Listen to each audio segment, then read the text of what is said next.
इस वक्त गर्मियों की तपती दोपहर में मैं अपनी दुकान पर चंद एक ग्राहकों को सामान पकड़ाने के बाद फारिग बैठा था। दिन के इस पहर उमूमन ग्राहक कम ही आया करते थे। कोई इक्का दुक्का ही लोग थे जो आ रहे थे। मैंने घड़ी में टाइम देखा तो दोपहर के 2:30 बज रहे थे और अब तो मुझे भूख भी जोरों की लगी थी। घर जाकर खाने का तो सवाल ही पैदा नहीं होता था, क्योंकि घर के नाम पर मेरे पास बस एक मकान ही था जिसमें बसने वाले लोगों को मेरे खाने पीने या आराम से कोई गर्ज नहीं थी। उन्हें तो बस मेरे कमाकर लाए हुए पैसों से मतलब था। और अगर उन्हें पता चल जाता कि मैं दुकान बंद करके खाना खाने आया हूँ, तो कयामत ही खड़ी कर देते। इसलिए मैं उठकर दुकान बंद करने लगा था कि किसी होटल से खाना लेकर आऊं। अभी मैंने दुकान का शटर नीचे नहीं किया था कि सामने से आती हुई एक मासूम बच्ची पर मेरी नजर पड़ी। वो मेरी ही तरफ बढ़ रही थी। मैं दुकान के बाहर खड़ा उसे देखने लगा कि शायद वो कोई चीज या सामान लेने आ रही हो। उसके हाथ में कपड़े से ढकी कोई चीज थी, जो उसने पास आकर मुझे देते हुए कहा कि ये खाना आपके लिए अम्मा ने भेजा है। मैं हैरान हुआ कि अभी मैंने खाना लेने के लिए ही दुकान से कदम निकाला था और अभी किसी ने मेरे लिए खाना भेजा था। मैंने बच्ची से वो खाना लिया और शुक्रिया अदा करके दुकान में जाकर खाने बैठ गया। खाना बहुत ही ज्यादा लजीज था, किसी ने बड़े दिल से पकाया था। मैं खाने से फारिग हुआ तो एक एक करके ग्राहक भी आने लगे। मैं अपने काम में मसरूफ हो गया। दूसरे दिन फिर वही बच्ची खाना लेकर आई और बोली, अम्मा ने भेजा है। अब हर रोज यही सिलसिला चल पड़ा था। मेरे लिए अनवाओ अकसाम के खाने रोज रोज आने लगे थे, जो खाकर मैं पेट भर लेता। कोई एक हफ्ता हो गया था वो बच्ची हर रोज खाना लाती रही, लेकिन मैंने उससे ये नहीं पूछा कि वो कौन है और उसकी अम्मा मेरे लिए खाना क्यों भेजती हैं। ये सवाल आज ही मेरे दिमाग में आया था और फिर दोपहर में ऐन हुई तो मैंने उसके सर पर हाथ रखकर पूछा कि बेटा आप कौन हैं और आपकी अम्मा हर रोज मेरे लिए खाना क्यों भेजती हैं। तो बच्ची ने जो कहा वो मेरे लिए बहुत ही हैरान कुन और परेशानी का बायस था। यानी मैं अनजाने में किसी और का खाना हर रोज खा रहा था, क्योंकि बच्ची ने कहा कि अम्मा खाना देकर कहती हैं कि जाओ अब्बा को देकर आओ, इसलिए मैं खाना आपके पास लेकर आती हूँ। ये सुनकर तो मेरे औसान खता हो गए थे। बच्ची तो मासूम और नासमझ थी, लेकिन मैं तो अक्लमंद इंसान था। मैं कैसे बिना पूछे और तहकीक के किसी और का खाना लेकर खा सकता था, और वो भी एक हफ्ते से मुसलसल खा रहा था। बच्ची का जवाब सुनकर मेरी शर्मिंदगी की कोई इंतहा न रही थी। अब मुझे उनसे माफी मांगनी चाहिए जिनका मैं खाना खा चुका था। मैंने बच्ची का हाथ पकड़ा और उसे दुकान से बाहर लाकर गली में खड़ा किया। फिर बच्ची से पूछने लगा कि बेटा, आपके अब्बा की दुकान इस बाजार में कहाँ पर है? क्योंकि मुझे लगा था कि बच्ची अपने बाप को किसी दुकान पर ही खाना देने जाती होगी और रास्ता भूल कर मुझे देकर जा रही होगी। लेकिन उस बच्ची ने कहा कि मेरे अब्बा की दुकान इस बाजार में कहीं पर भी नहीं है। मैंने कहा, तो फिर आप किसके लिए और कहाँ खाना लेकर जा रही होती हैं? तब भी उसका जवाब वही था कि मैं खाना आपके पास ही लेकर आती हूँ और अम्मा ने कहा है कि अब्बा को खाना देकर आओ। मैंने बच्ची को लाख बार समझाया कि मैं आपका अब्बा नहीं हूँ। आपकी अम्मा आपको जिनके लिए खाना देती हैं आप वहीं खाना पहुंचा दिया करो। लेकिन हर बार बच्ची खाना मेरे पास ही लेकर आती और कहती कि अम्मा ने आपके लिए खाना भेजा है। मैं उनके इस अमल से बहुत परेशान हो गया था, क्योंकि मैं पहले ही इतनी दफा खाना खाकर बहुत शर्मिंदा था।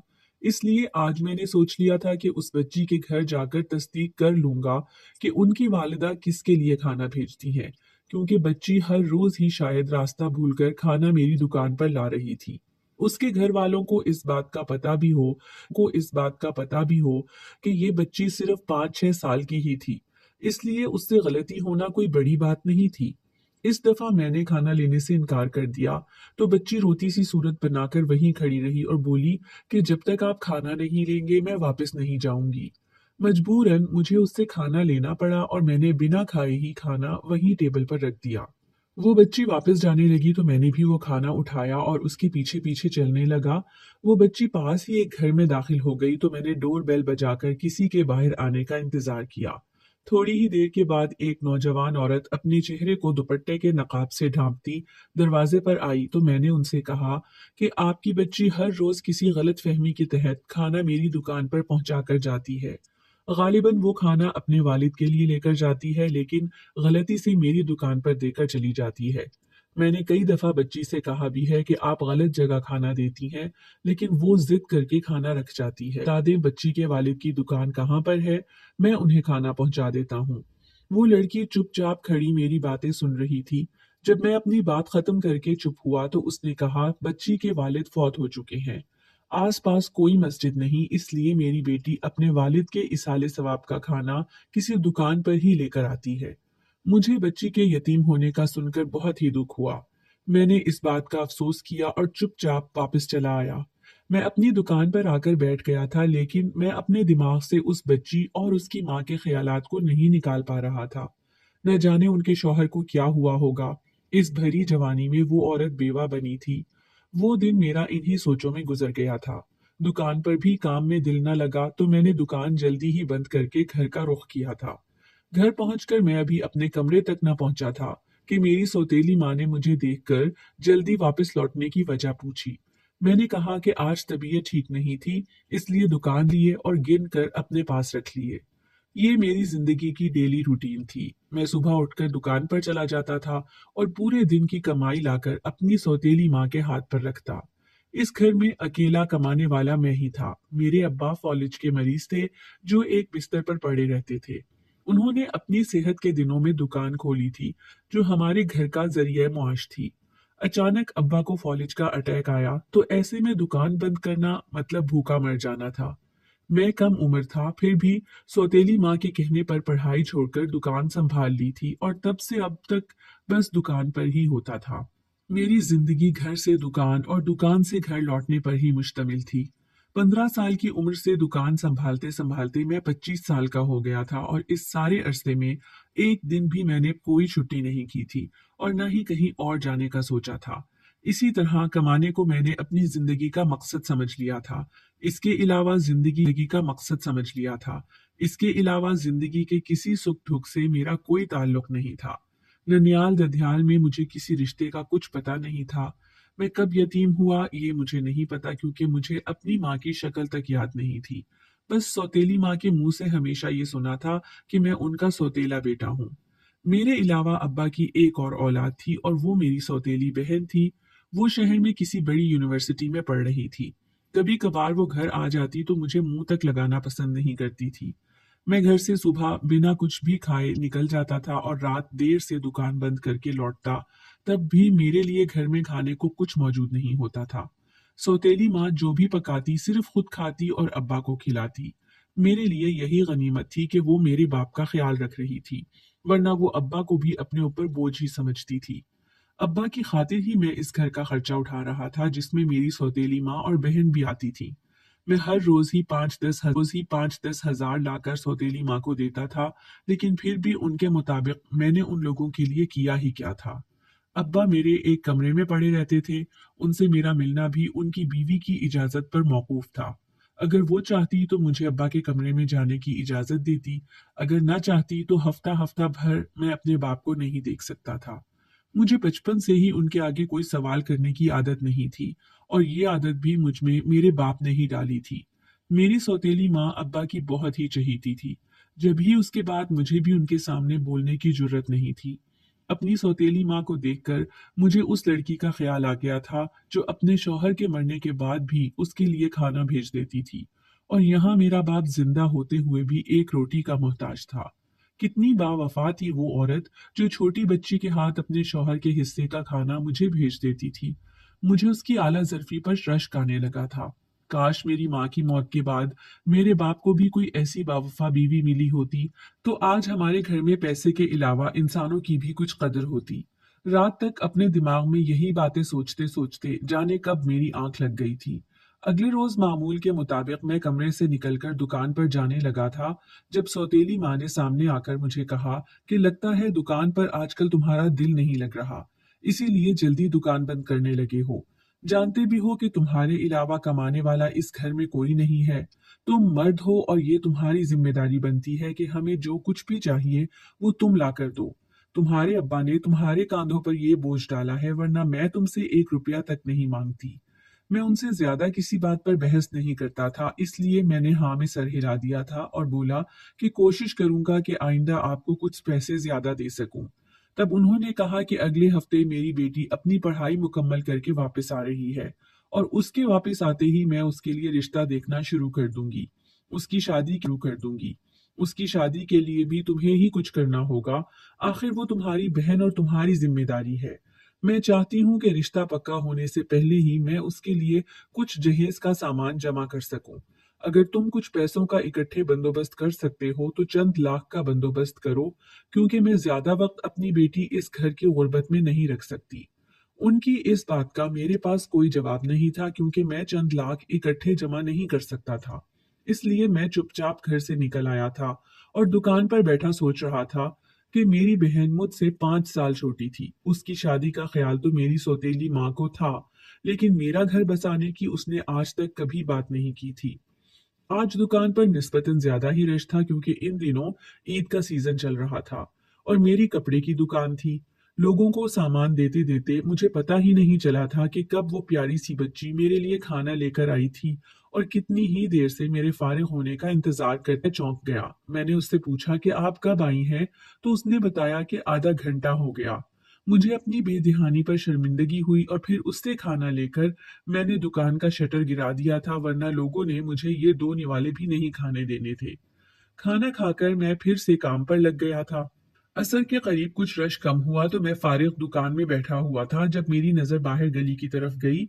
वही औरत उस बच्ची को उठाए तेज तेज कदमों से कहीं जा रही थी। बच्ची जो उसके कांधे पर थी वो देखकर मुझे परेशानी हुई। मैं फौरन अपनी दुकान से बाहर निकल आया और उन्हें रोक कर पूछा कि क्या मामला है। औरत ने बताया कि बच्ची पर बुखार की वजह से गनूदगी तारी हो गई है। मैं इसे लेकर अस्पताल जा रही हूँ।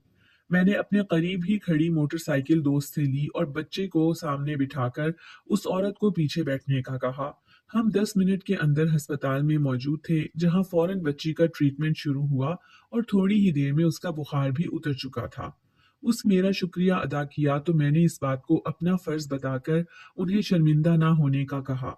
फिर उन दोनों को मोटरसाइकिल पर मैं घर छोड़ने आया तो उस औरत ने मुझे अंदर आकर चाय पीने की पेशकश की, लेकिन मैंने कहा कि नहीं, आप बच्ची का ख्याल रखें, मैं फिर कभी चाय पी लूंगा।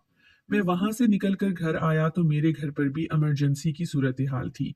सौतेली माँ ने कहा कि कहाँ रह गए थे तुम। मैंने दुकान पर लड़का भेजा, लेकिन दुकान भी बंद थी।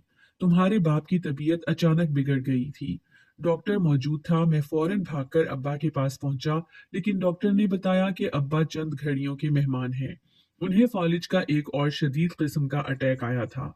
रात तक अब्बा इस दुनिया में मुझे तन्हा छोड़कर जा चुके थे। अब्बा की तदफीन और बाकी इंतजामात से फारिग होकर मैं चंद दिन घर पर ही रहा था। अब मेरा दुकान खोलने और काम करने का बिल्कुल भी दिल नहीं करता था। अब्बा की मौत का ऐसा गम लगा था जिसका बोझ दिल से उतर नहीं रहा, करने का बिल्कुल भी दिल नहीं करता था। अब्बा की मौत का ऐसा गम लगा था जिसका बोझ दिल से उतर नहीं रहा था। मेरी सौतेली बहन भी यूनिवर्सिटी छोड़कर आ चुकी थी। सौतेली माँ हर वक्त मुझसे पैसे मांगती रहती और मुझे घर बनी चाय का एक कप नहीं देती थी कि तुम्हारी खिदमत हमारा फर्ज नहीं बनता। एक हफ्ता मेरा घर पर ही गुजरा था। एक हफ्ते के बाद मेरी सौतेली बहन के लिए रिश्ते आना शुरू हुए। उसकी माँ ने उसके लिए एक लड़का पसंद कर लिया था। अब्बा की मौत के दूसरे हफ्ते ही माँ ने उसका सादगी के साथ निकाह करने का फैसला कर लिया था, जिसके लिए मेरे सामने उसने बड़ी रकम की डिमांड की थी। लेकिन मैं इतनी बड़ी रकम कहाँ से लाता। इसलिए हमने एक दूसरे की मुशावरत से दुकान बेच दी थी और उससे मिलने वाली रकम से बहन की शादी के सारे इंतजामात हो गए। बेटी की शादी होते ही माँ भी उसी के साथ दूसरे शहर मुंतकिल हो गई थी। चंद रोज मैं घर पर अकेला ही रहा था। फिर एक रोज जब घर खाली करवाने कुछ लोग आए के साथ उन्होंने ये घर भी फरोख्त कर दिया था और धोखे से दुकान के नाम मुझसे घर से कागजात भी दस्तखत करवा लिए। मेरे पास घर खाली करने के अलावा कोई रास्ता नहीं था। घर के बाद दुकान भी मालिकान ने खाली करने का कह दिया था। मुझे दुकान बंद किए 2 माह गुजर चुके थे। एक रोज जब मैं मजदूरों से दुकान का सामान निकलवा रहा था, तभी वो बच्ची मेरे पास आई और बोली, अंकल आप कहाँ चले गए थे? मैं रोज खाना लेकर आती थी, लेकिन आपकी दुकान बंद देखकर वापस चली जाती थी। मैंने बच्ची को प्यार किया और उसे बताया कि ये अब दुकान मेरी नहीं रही और ना ही अब मेरा घर यहाँ पर है। मैं कहीं और चला जाऊंगा। वो बच्ची रोती सी सूरत बनाकर अपने घर चली गई थी और थोड़ी ही देर बाद मेरे लिए खाना लेकर आई। मैंने उससे खाना ले लिया तो वो बोली, अंकल अम्मा कह रही है उस दिन चाय का आप कहकर गए फिर पीने नहीं आए। मैंने सोचा चलो जाते जाते ये वादा भी पूरा कर लेता हूँ और उनके घर चाय पीने चला गया था। मैं वहां गया तो बच्चे की माँ मैं वहां गया तो बच्चे की माँ मेरे लिए चाय बनाने किचन में चली गई थी। फिर बातों बातों में मैं बच्ची से पूछने लगा कि आप लोग कहाँ से यहाँ पर आए हैं और अकेले क्यों रहते हैं। तब उसने बताया कि जब मेरे बाबा की वफात हुई थी तो घर वाले अम्मा से बहुत लड़ते थे, इसीलिए वो घर छोड़ आए। इतने में उसकी माँ भी चाय लेकर आ गई थी और अपनी बेटी को ये बातें बताते देखकर पूछने लगी कि अंकल से क्या बातें हो रही थी। उन्होंने मेरा शुक्रिया अदा किया कि मैंने उस दिन उनकी मदद की थी, लेकिन मैंने कहा कि आप मेरे लिए हर रोज खाना भेजती थी, शुक्रिया तो मुझे अदा करना चाहिए। इस पर उन्होंने कहा कि नहीं, वो खाना भेजने की मेरी नीयत सिर्फ अपने मरहूम शौहर को सवाब पहुंचाने की थी। इसमें आप पर मेरा कोई एहसान नहीं है। चाय खत्म करने तक मैंने उन्हें बता दिया था कि मेरा घर फरोख्त हो चुका है, इसलिए मैं ये मोहल्ला छोड़कर जाने वाला हूँ। लेकिन फिर अपनी कहानी बताने के बाद मुझसे रहा नहीं गया। उनको यूं अकेली औरत होते हुए अनजान मोहल्ले में आकर बसने की वजह पूछने के लिए मैंने ये सवाल कर ही दिया था। फिर उन्होंने बताया कि ये कहानी बहुत लंबी है, अगर आपके पास वक्त है तो सुन ले। मैंने कहा कि जरूर, आप सुनाइए। वो बोली, मैं भी आपकी तरह इस जमाने की सताई हुई हूँ। माँ बाप की वफात तब हुई जब मैं फकत 7 साल की थी और दोनों ही एक साथ किसी हादसे में अपनी जान से गए और मुझे बेरहम दुनिया के रहमो करम पर छोड़ गए।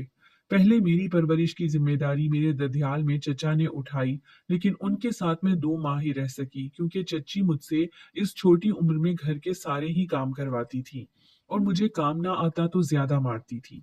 एक रोज चच्ची की मार से जब मैं बेहोश हो गई तो ये खबर मेरे मामू तक भी पहुंची। मामू की मेरी अम्मी के साथ बहुत बनती थी। भाई बहन में मोहब्बत थी, इसलिए मामू को मुझ पर तरस आ गया और वो मुझे अपने साथ ले आए। मामू के घर आकर चंद रोज सुकून से गुजरे थे कि मामी भी चच्ची वाले ही रंग दिखाने शुरू करने लगी। 10 साल की उम्र को पहुंचकर मैंने सारे ही काम करना सीख लिए थे। 10 से 12 साल की उम्र तक खाना बनाने से लेकर कपड़े, बर्तन और झाड़ू वगैरह सब ही मेरे ऊपर आ गया था। अब मामू को भी मेरे काम करने से कोई एतराज नहीं था, क्योंकि मामी का कहना था कि इस उम्र में ये सब लड़कियों को घरदारी सिखाने के लिए करवाना ही पड़ता है। मैं 12 साल की थी जब मामू के बड़े बेटे के रिश्ते की बात चली तो लड़की वालों ने बदले में मेरा हाथ मांग लिया और मामी के बड़े बेटे के साथ मेरी भी इसी घर में मंगनी हो गई। लेकिन मामू का बेटा बड़ा था, इसलिए उसकी शादी भी जल्द ही तारीख तय हुई और मैं छोटी थी। मेरा मंगेतर भी लगभग मेरी ही उम्र का था, इसलिए हमारी शादी चंद सालों बाद होनी थी। मेरा ससुराल अच्छा था, इसलिए अब मुझे थोड़ा बहुत प्यार मिल जाता था। मेरी नंद, जो अब मेरी मामी की बहू भी थी, उन्हें मैं भाभी ही बुलाती थी, वो भी मेरे साथ बहुत अच्छी थी। वो घर में आई तो मुझ पर से काम का कुछ बोझ भी कम हुआ था। मैं बहुत माहिर हो गई है, तुम कोई तकलीफ मत किया करो। लेकिन भाभी बहुत अच्छी थी। वो मामी को तो पलटकर कुछ नहीं कहती थी, लेकिन मेरी मदद फिर भी करती थी। हमारी जिंदगी यूं ही खुशी से गुजर रही थी। मैं 17 साल की हो चुकी थी। मेरा मंगेतर अक्सर हमारे घर आता जाता रहता था और मुझे देखकर बहुत खुश होता था। हम दोनों ही एक दूसरे को पसंद करते थे, लेकिन घर में इतनी आजादी नहीं थी कि मिल बैठकर बातें करते, इसलिए हम दोनों अक्सर छुपकर बात कर लिया करते थे, जिसमें भाभी की हमें भरपूर मदद हासिल थी। ये मेरी जिंदगी के बहुत ही खूबसूरत दिन थे। वो आता तो मेरे लिए हमेशा ही कोई ना कोई तोहफा जरूर लेकर आता। मेरी होने वाली सास भी मेरे लिए तोहफे, तहाइफ और खाने पीने की चीजें भेजती ही रहती थी। मुझे ससुराल का बहुत प्यार हासिल था, लेकिन किस्मत मेरी अब भी खराब थी। उन दिनों भाभी हमल से थी, उनके आखिरी महीने चल रहे थे। वो अपने रूटीन के चेकअप के लिए अस्पताल जा रही थी और गाड़ी में सिर्फ भाभी आखिरी महीने चल रहे थे। वो अपने रूटीन के चेकअप के लिए अस्पताल जा रही थी और गाड़ी में सिर्फ भाभी अपने शौहर के साथ मौजूद थी, जब एक बहुत ही भयानक एक्सीडेंट में भाभी और भाई शदीद जख्मी हो गए। उन्हें फौरन तौर पर अस्पताल मुंतकिल किया गया, जहां भाभी का ऑपरेशन हुआ। उनका बच्चा तो बच गया, लेकिन अफसोस कि वो खुद इस दुनिया से चली गई। भाभी के साथ साथ मेरी होने वाली नंद भी थी और उनका बच्चा पैदा होते ही यतीम हो गया था। मुझे अपनी यतीमी के दिन याद आने लगे तो मैंने उस बच्चे को गले से लगा लिया और माँ की तरह उसकी परवरिश करने लगी। भाभी की मौत का अभी उनके शौहर को नहीं पता चला था। वो अभी तक अस्पताल में बेहोशी की हालत में मौजूद थे। लेकिन चंद रोज बाद एक बुरी खबर फिर आई, और वो ये थी कि भाभी के शौहर की दोनों टांगें डॉक्टर्स को काटनी पड़ी थी। वो हमेशा हमेशा के लिए माजूर हो चुके थे। ये बात सुनकर तो हमारे घर में मौत से भी बड़ा मातम मच गया था। हंसते खेलते घर में अब हर कोई हंसता था, न बोलता था। यहाँ तक कि खाने पीने का होश भी किसी को नहीं होता था। मैं उस मासूम नन्ही सी जान को हर वक्त गोद में लिए फिरती रहती थी, और ये देखकर न जाने कब मेरी मामी के दिल में ये ख्याल आया कि वो मेरी शादी इसी बच्चे के बाप से करवा दे, तो मैं दोनों को ही बखूबी संभाल लूंगी। लेकिन मैं अपने मंगेतर से बहुत मोहब्बत करती थी। ये बात सुनकर मैं बहुत ज्यादा रोने लगी तो मेरे मामू को मुझ पर तरस आ गया था, लेकिन मामी ने अपने शौहर की एक ना मानी, और मेरे ससुराल वालों को साफ साफ इनकार कर दिया था कि हम ये रिश्ता खत्म करते हैं। वो लोग नाराज होकर चले गए थे। फिर एक रोज मामू ने मुझे पास बुलाकर पूछा कि तुम अपने साबका मंगेतर के साथ शादी करना चाहती हो। मैंने हाँ में सर हिलाया। तो मामू ने फोन करके उसे बुलाया, और हम दोनों का निकाह मस्जिद में पढ़वाकर मुझे उसके साथ चोरी छुपे रुखसत कर दिया था। इस बात की मेरी मामी और उसके बेटे को खबर तक ना हुई थी, और उन दोनों ने ये समझ लिया था कि मैं घर से भाग चुकी हूँ और उन दोनों ने ये समझ लिया था कि मैं घर से भाग चुकी हूँ। मुझे भाभी का मासूम बच्चा छोड़कर जाने का बिल्कुल भी दिल नहीं था, लेकिन मामू ने मुझे तसल्ली दी थी कि हम इस बच्चे को अच्छी तरह से रखेंगे। इसलिए मैं वहां से हमेशा हमेशा के लिए चली आई थी। लेकिन इस तरह चोरी छुपे निकाह करने के बाद मुझे अपने ससुराल में वो कदर कभी ना मिल सकी जो एक खुशियों से लाई गई बहू की होती है। जब तक मेरे शौहर जिंदा थे बस ससुराल में गुजारा ही हो रहा था। मेरे शौहर एक फौजी थे जो अक्सर अपनी ड्यूटी के सिलसिले में घर से बाहर रहते थे, और मुझे सास और बाकी घर वालों से तरह तरह की बातें सुनने को मिलती थी। मेरे शौहर को ड्यूटी पर गए हुए एक माह हो चुका था। जल्द ही वो छुट्टी लेकर घर वापस आने वाले थे, लेकिन उनके वापस आने से पहले ये खबर आ गई थी कि उन्हें शहीद कर दिया गया है। ये खबर सुनते ही मेरी सास मुझ पर बरस पड़ी थी कि तुम ही मनहूस हो जिससे शादी करके मेरा बेटा मरा है। ये सब यकीनन उस मासूम बच्चे की बद्दुआएं हैं जिसे तुम छोड़कर आई हो। शौहर की मौत का सदमा मेरे लिए बहुत बड़ा था। ऊपर से घर में होने वाले हर रोज के झगड़े मुझे अंदर से खत्म कर रहे थे। शौहर की मौत के एक माह बाद ही मुझे पता चला कि मैं हामिला भी हूँ। अब मेरे ऊपर एक नन्ही सी जान की जिम्मेदारी भी थी, इसलिए मैंने खुद को संभाल लिया था। बेटी की पैदाइश तक ससुराल वालों ने बड़ी मुश्किल से मुझे अपने घर पर रखा था, लेकिन जैसे ही मैंने एक बेटी को जन्म दिया तो वो मुझे घर पर रखने के लिए भी तैयार नहीं थे। लेकिन फिर भी मैंने जिंदगी के 4 साल वहां जानवरों की तरह रहकर गुजार दिए थे। फिर बहालत मजबूरी मुझे वो घर छोड़ना ही पड़ा था, इसलिए मैं वापस मामू के घर आई। लेकिन ये सुनकर बहुत ज्यादा अफसोस हुआ कि मेरे मामू भी इस दुनिया से रुखसत हो चुके थे। मामी ने अपने बेटे की शादी एक बेवा औरत से कर दी थी, लेकिन उस औरत ने मेरी मामी को ही घर से निकाल दिया था और अपने माजूर शौहर और उसके बच्चे पर भी बड़े जुल्म करती थी। मैं खुद मजबूर और लाचार थी। मैं भला किसी की क्या मदद कर सकती थी। इसलिए अपना सा मुंह लेकर मैं वहां से भी निकल आई थी। यहाँ इस मोहल्ले में मैंने किराए का मकान लिया और अपने शौहर की मिलने वाली पेंशन पर गुजारा करने लगी थी। मुझे उस औरत की कहानी सुनकर बहुत ही ज्यादा अफसोस हुआ था। वो तो मुझसे भी ज्यादा मजबूर थी। मैं इजाजत लेकर वहां से जाने लगा तो बच्ची मेरे सामने खड़ी हो गई थी। उसने कहा, अंकल आप कहीं मत जाइए ना, आपके पास भी तो घर नहीं है, आप हमारे साथ रह लेना प्लीज। इस बात पर मैंने उसकी माँ की तरफ देखा था जिसकी आंखों में आंसू थे। शायद वो ये सोच रही होगी कि काश उस बच्ची का बाप जिंदा होता तो उसे किसी और से शफकत की उम्मीद लगाने की जरूरत न पड़ती। मैंने थोड़ी देर सोचने के बाद उस औरत के सामने निकाह की पेशकश रख दी थी, क्योंकि वो और मैं हम दोनों एक जैसे ही थे। हमें किसी सहारे की जरूरत थी। उसने अपनी बेटी की तरफ देखते हुए मेरी पेशकश कबूल कर ली थी, और फिर हमारी। अगर आपको हमारी आज की कहानी पसंद आई है तो वीडियो को लाइक कीजिए, और अगर आप ऐसी ही दिलचस्प कहानियाँ सुनना पसंद करते हैं तो हमारे चैनल को सब्सक्राइब कीजिए। मिलते हैं कल एक नई दिल को छू जाने वाली कहानी के साथ।